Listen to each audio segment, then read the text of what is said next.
गरीब आदमी को कर्ज की जरूरत पड़ गई, 1000 दिनार चाहिए। मैं कह चुका हूं कि दिरहम चांदी का होता था, दिनार सोने का। अब 1000 दिनार लेना है। तो जिस बंदे से उसने कहा, अगरचे वो नेक बंदा था, उसने कहा यार 1000 दिनार दे दो। तो कहने लगा कोई गवाह है तेरे पास? वो कहने लगा गरीबों का गवाह कौन होता है? हाँ एक गवाह है। कहा कौन? का मेरा रब, वो तेरे और मेरे बीच गवाह है। उसने कहा कोई कफील, अगर तू पैसे ना दे सके तो वो बाद में दे दे, या तुझे कुछ हो जाए तो वो दे दे। उसने कहा कफील भी मेरा अल्लाह ही है। मेरे पास अगर है तो रब करीम का नाम है, अगर एतमाद कर सकता है तो कर ले। बंदा नेक था, उसने कहा रब के नाम पे, रब की किफालत पे, अल्लाह को गवाह बना के मैं तैयार हूं तुझे 1000 देने को। उसने 1000 दिनार दे दिया। वक्त वापसी का तय हो गया।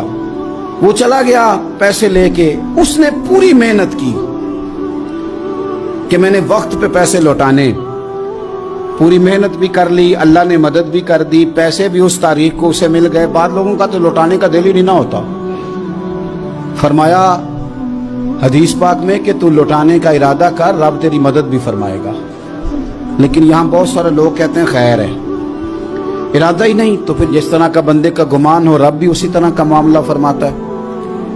उसने पैसे जमा भी कर लिए और वापस देने को तैयार भी हो गया, लेकिन रास्ता बहरी जहाज का था, कश्ती का था, दरिया के रास्ते वापस आना था। अब वो जब आ गया दरिया के किनारे तो बड़ी कोशिश की, पर वहां उसे कोई कश्ती नहीं मिली। वक्त पे पैसे लौटाने हैं, सफर करना है, अब सवारी मुयस्सर नहीं है। सोच सोच के परेशान था कि मैंने तो अल्लाह के नाम पे लिए।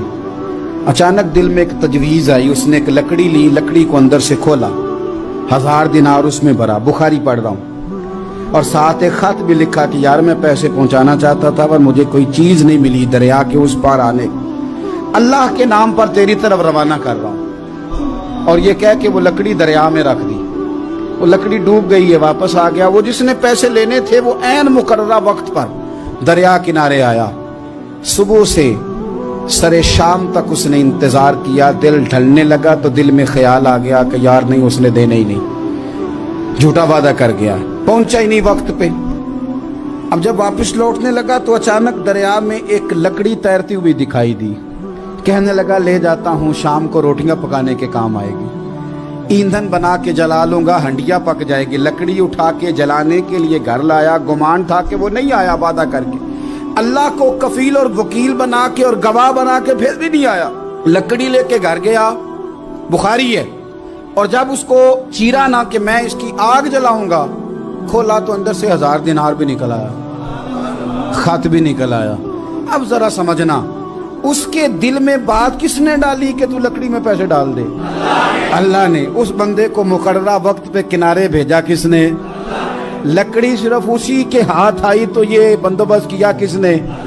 अल्लाह ने। घर जाके चीरी तो पैसे बाहिफाजत उस तक पहुंचाए किसने? तो फिर हमें भी तवज्जो अल्लाह की जानिब भी करनी चाहिए।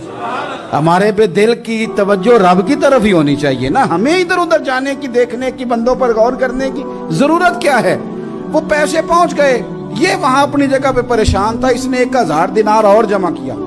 फिर दोबारा एक दिन दरिया किनारे आया, कश्ती मिल गई, बैठ के अपने उस भाई के पास आया। कहने लगा देखना मुझ पर बदगुमान ना होना, पैसे उस तारीख को भी जमा कर लिए थे, दरिया पे आया था पर कश्ती नहीं मिली थी। फिर मैंने ना लकड़ी में डाल के, खत डाल के तेरी तरफ भेज भी दिए थे, लेकिन आज मैं फिर लेके आ गया हूं। वो कहने लगा खुश हो जा, जिस रब को तूने मेरा और अपना गवाह बनाया था उस रब ने मेरे तक पहुंचा भी दिए हैं। जब लोग अल्लाह को गवाह बनाते हैं, रब की जानिब अपनी तवज्जो करते हैं, अपनी चाहतों, ख्वाहिशात और अपनी सारी चिट्ठियां अपने रब करीम की रहमत की तरफ रवाना करते हैं, फिर अल्लाह अपने बंदों को मायूस नहीं करता। अल्लाह अपने बंदों को नवाज देता है।